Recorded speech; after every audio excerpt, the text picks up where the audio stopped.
Come on. Yeah. You've not seen it. Hang on.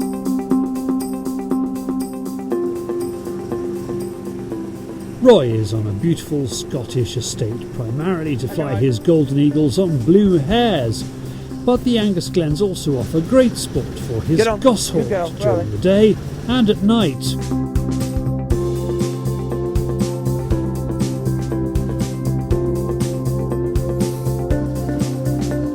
As well as supporting a healthy population of hares, the thick heather holds plenty of rabbits.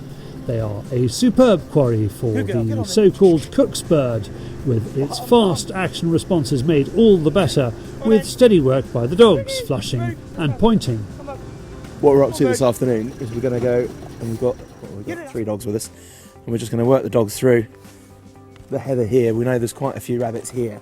Hopefully the dogs might pick up a point, the spaniel will just flush, and then fingers crossed we can pick up 2 or 3 rabbits. So as soon as the rabbit gets up, then she'll be away after it.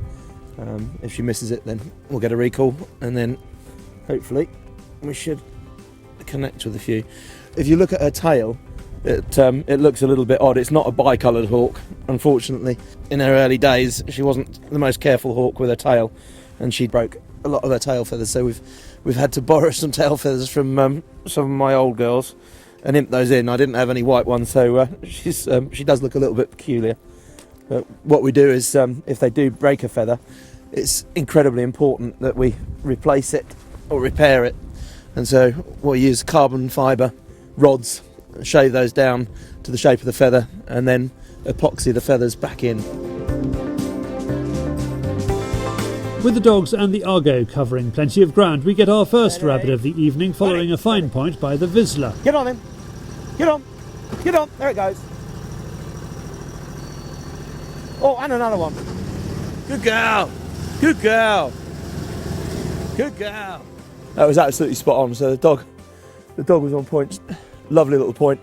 And we just wanted the rabbits to run out across the burn, or the burn patches of heather, so it's easier to see. And as I say, nice little flight. What we'll all try and do is get back a little bit further and see if we can get some better flights, some better runs.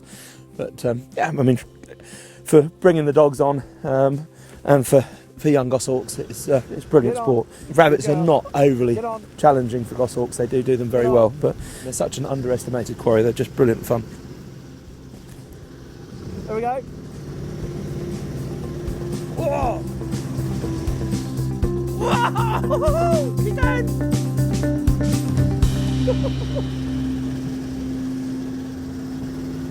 Good girl, Welly Bean.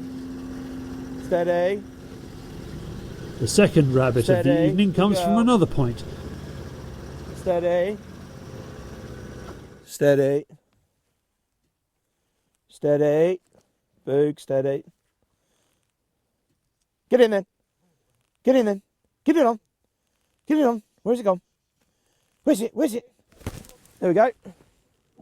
Oh! Yes! Lovely. Well done, Welly. Roy could fly the goshawks on the hares, but there are a couple of reasons why he doesn't. Because the goshawks are so manoeuvrable, they can be on the hares very quickly, so they can just turn very quickly on the heather with them. And that the flights generally don't turn out to be as spectacular. They are such a special quarry and such a lovely quarry. I'd much prefer to fly them with eagles. At least then you're using their natural predator against them. I mean, you know, goshawks will predate on them in the wild, but normally a wild goss would probably try once or twice, get kicked quite badly and stop. There is just enough time for a couple more slips before we head home for hare curry. Speaking of hares, throughout this evening's outing we haven't seen a single hare. Roy explains how the rabbits and hares occupy different parts of this incredible ecosystem. What you have is on the lower slopes you have the rabbits, and then the hares tend to be higher up on the hill.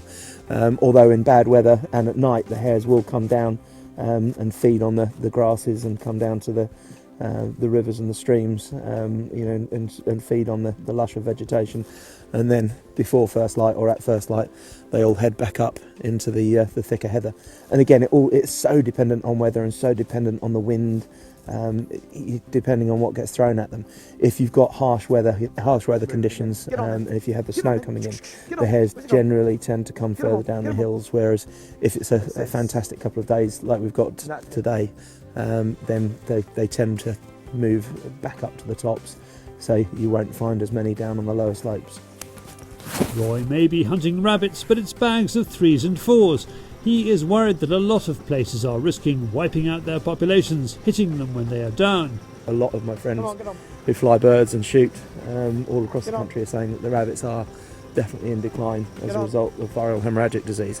So just for our own future sport, and for looking after a very fantastic natural resource, I do think we need to give them a little bit of leeway and let them come back a little bit. So they definitely need a little bit of help, I think, at the minute. I'm just going to put a little bit of heart from one of the hares that we caught earlier just on the top, and then now she's had a little bit of a reward on there, then we shall trade her up.